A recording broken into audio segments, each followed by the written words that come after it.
sur la vidéo sur Éric Emmanuel Schmitt. Alors, aujourd'hui, on va faire une petite révision sur ce qu'on a vu en classe et on va ajouter aussi des éléments nouveaux pour que vous puissiez être en mesure de connaître l'auteur qui est Éric Emmanuel Schmitt. Tout d'abord, il faut savoir qu'Éric Emmanuel Schmitt est né en 1960. C'est un écrivain franco-belge. Ça veut dire qu'il est né en France, mais que maintenant il habite en Belgique. Éric est né dans une famille qui était très sportive. Ses parents travaillaient tous les deux dans le domaine du sport. Mais Éric, lui, était pas vraiment là-dedans. Il se décrit lui-même comme étant un adolescent rebelle. Selon lui, c'est la philosophie qui l'a sauvé. Pourquoi? Vous allez me dire la philosophie, c'est pas très rebelle. En fait, oui, d'une certaine manière, parce que Éric Emmanuel Schmitt aimait vraiment contester les règles. Il était pas d'accord avec toutes sortes de règles parce qu'il comprenait pas pourquoi elles existaient. Il avait besoin de réfléchir au bien fondé de toutes sortes de choses. Et ce sont ses études en philosophie qui lui ont permis de faire ces choses-là. Éric Emmanuel Schmitt a suivi un cursus philosophique. Ça veut dire qu'il a poursuivi ses études en philosophie jusqu'au doctorat. Et après, il a été professeur de philosophie au lycée et à l'université. Éric Emmanuel Schmitt a enseigné pendant 10 ans. En février 89, arrive un événement qui va être décisif dans la vie d'Éric Emmanuel Schmitt. Il va se perdre dans un désert, tout seul, et il va être condamné à passer la nuit là-bas. Qu'est-ce qui va arriver durant cette nuit-là? C'est une nuit très particulière pour Éric Emmanuel Schmitt parce que il va avoir l'impression qu'il y a une puissance qui veille sur lui. Il va avoir l'impression qu'il n'est pas tout seul, qu'il est protégé d'une certaine façon. Cette expérience mystique-là qu'il vit va le conduire à écrire des années plus tard, en 2015, La Nuit de Feu, un récit autobiographique dans lequel il raconte cette expérience-là qu'il a vécue, cette expérience qui, selon lui, le fait passer de l'athéisme à la foi. Ou plutôt à une certaine sorte de foi, parce que il va pas se revendiquer d'aucune religion particulière. Même si ça lui a pris des années avant de raconter cette aventure-là dans La Nuit de Feu, Éric Emmanuel Schmitt va ressentir que c'est vraiment cet événement-là qui l'incite à se tourner vers l'écriture. Donc il abandonne l'enseignement et il commence à écrire. La première chose qu'il écrit, c'est une pièce de théâtre. Une pièce de théâtre qui s'appelle La Nuit de Valogne. C'est une réécriture du mythe contemporain de Don Juan. Ça veut dire qu'on prend l'histoire de Don Juan, de Molière, qui a été écrite plusieurs années auparavant, et on l'adapte au goût du jour, on l'adapte à la sauce moderne. Ensuite, Éric Emmanuel Schmitt va écrire une autre pièce qui s'appelle Le Visiteur. Ces deux pièces-là, La Nuit de Valogne et Le Visiteur, vont le conduire au succès. Il va avoir un très grand succès d'estime, donc ses pairs vont reconnaître que son travail est très bon et le public va être au rendez-vous aussi, donc monsieur, madame, tout le monde vont aimer ce qu'il fait beaucoup. Dans les années 90, Éric Emmanuel Schmitt commence aussi un cycle. Un cycle, c'est une période où un auteur s'intéresse à un sujet en particulier qu'il va aborder dans plusieurs œuvres. Il commence un cycle donc avec Monsieur Ibrahim et les fleurs du Coran. Il va écrire aussi Oscar et la Dame Rose. Dans ces pièces-là, Éric Emmanuel Schmitt explore toujours une religion en particulier, soit le soufisme, soit le bouddhisme, soit le christianisme. Mais il prêche pas pour aucune religion en particulier.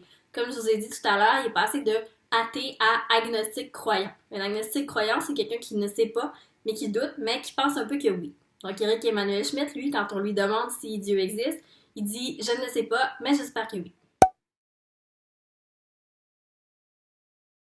Dans les années 2000, notre auteur commence à s'intéresser à des personnages célèbres dont il revisite l'histoire. C'est le cas de Jésus, dont il revit un peu l'existence à travers le roman L'Évangile selon Pilate, et c'est le cas aussi de Hitler, dont il imagine une vie qui aurait pu être la sienne s'il avait été accepté aux Beaux-Arts. Il fait ça dans un roman très célèbre qui s'appelle La part de l'autre.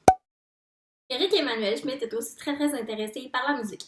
Il va travailler souvent avec de la musique dans ses pièces, dans ses films, dans ses œuvres aussi. Dans son autofiction, Ma vie avec Mozart, Éric Emmanuel Schmitt s'intéresse à l'influence que la musique a eue sur sa vie. Quelques années plus tard, notre auteur commence à s'intéresser au cinéma. Il va vouloir écrire des scripts, des pièces, mais surtout des scripts pour le cinéma, en fait. C'est ce qui va l'intéresser en premier. Il va écrire un script pour un film qui va plus tard s'appeler Odette Tout le monde.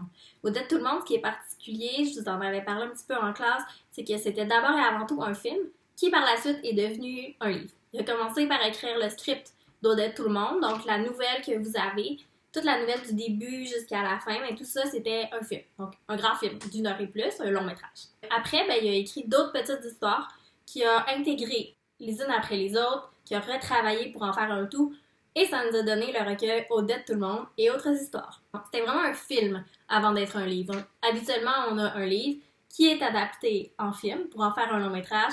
Là, c'est le contraire. On a un long métrage qui va devenir un livre. Un long métrage qui va devenir une nouvelle et qui va être suivi de d'autres petites nouvelles pour faire un livre. Éric Emmanuel Schmitt a une façon vraiment particulière qui est tout à lui de construire des recueils de nouvelles. Habituellement, un recueil de nouvelles, c'est simplement plusieurs nouvelles qu'on enchaîne bout à bout, qu'on met ensemble, ça parce qu'ils ont un thème en commun ou parce qu'ils ont quelque chose de spécial ou des fois même pas du tout. Donc plusieurs petites nouvelles qu'on met bout à bout et qu'on publie et ça nous donne un recueil de nouvelles. Éric Emmanuel Schmitt, lui, il travaille pas comme ça. Quand il fait un recueil de nouvelles, il prend ça comme si c'était tout un continuum. Ça veut dire que dans le livre, il y a un début et il y a une fin. À travers toutes les nouvelles, il y a une problématique qui est abordée. Donc, il y a un thème qui est abordé. Il y a un problème. Il y a quelque chose qu'on cherche à régler à travers les nouvelles, au fil de l'œuvre. Donc, les nouvelles qu'on va lire une après les autres, mais on va voir un fil se tisser à travers ces nouvelles-là. Il va y avoir quelque chose qui va se dénouer. Il va y avoir un problème qui apparaît tout le temps, puis qui se règle peu à peu. Il y a un début, il y a un milieu, puis il y a une fin. C'est pas des nouvelles séparées, ils ont toutes quelque chose en commun. Ils construisent un tout. Jusqu'à présent, jusqu'à l'heure où je filme cette vidéo, Éric Emmanuel Schmitt a publié 46 textes. Ça en fait un des auteurs les plus lus, les plus célébrés, les plus aimés de la littérature francophone. Il a été traduit en 46 langues et il a été joué dans plus de 50 pays. Tout récemment, Éric Emmanuel Schmitt s'est beaucoup intéressé à l'enfance, à son enfance, à se raconter lui, à s'étudier, à devenir son propre personnage. Il y a quelques années, il a travaillé avec une journaliste pour revisiter cette époque-là de sa vie. Ça a donné une série d'entretiens parsemés de photos qui s'appelle « Plus tard, je serai un enfant ». Tout récemment, Éric Emmanuel Schmitt a publié un autre récit autobiographique qui aborde, cette fois-ci, la mort de sa mère. Dans ce récit autobiographique, l'auteur s'inspire des 2 ans qui ont suivi le décès de sa mère et du deuil qu'il a traversé pour raconter le chemin qu'il a parcouru. Ce récit autobiographique s'appelle Journal d'un amour perdu. Les 2 nouvelles que vous avez à lire, Odette Tout le monde et Tout pour être heureuse, font donc partie de ce continuum-là dont je vous ai parlé.